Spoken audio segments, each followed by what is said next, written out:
So what's going on here? These are 1/8-inch bags. Okay. When I first started doing this, I had made these out of window screen. Oh my God! Made them into pillowcases for many years.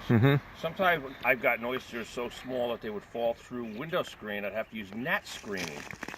Whoa. So I get oysters, put them in there. Yep. Grow them for a little while. Then they go into this size, which is a 3/8-inch bag. Okay. So from seed to how big? I'll show you. Quarter of an inch? Well, those are 1/8-inch. These they can't fall through quarter size. Quarter size. Then they will go into this size, which is 5/8-inch bag. Okay. And they will sit in this, in theory, until the first year is over. Okay. So we have them overwintering in these. So do you physically take them out of that and put them in this? No. No. You still got that going, right? Yeah. Okay.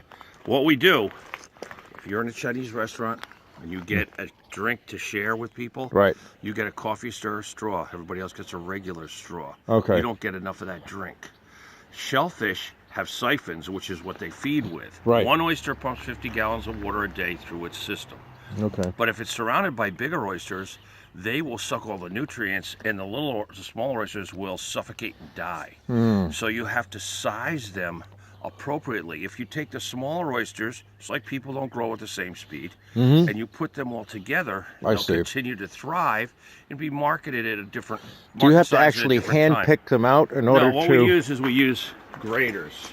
Oh, I see. This is grater size number 1. It spins, water comes through it. You can see holes. Yep.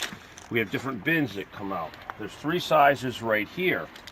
Then we have an end of this bin right here. Okay. Keep in mind, this is the winter season. Sure it is. That would come out here. So there's 4 sizes. Then we have this bin over here, this grater. This is worth somewhere around $20,000. Oh, look at that baby. This thing is all stainless. Once again, there's a hopper. They go in, they spin. Water comes out, keeps them wet.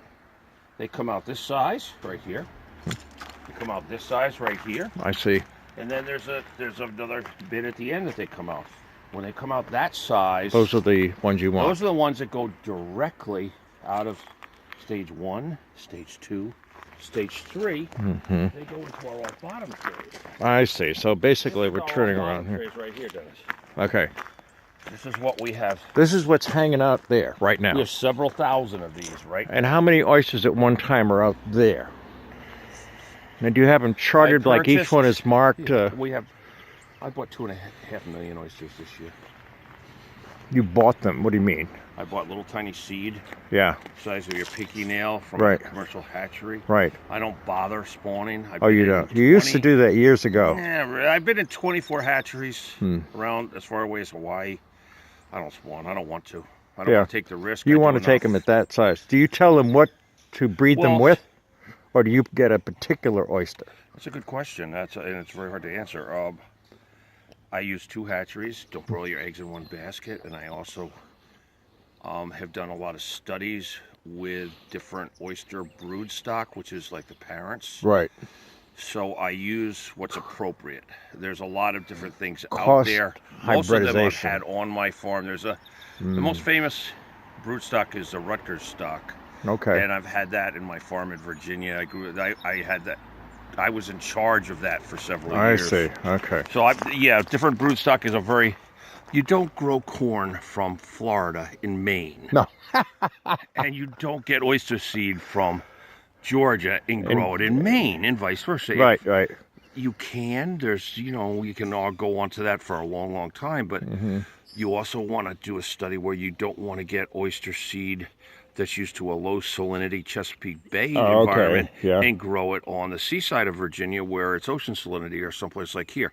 I want shallow water, high salinity seed that is fast growing. Okay. And we could go on that a long time. Okay. So I'm gonna go stage 1, 2, 3, 4. 4. Okay. And so I'm gonna cut this out right now. We'll go on to another one in a bit.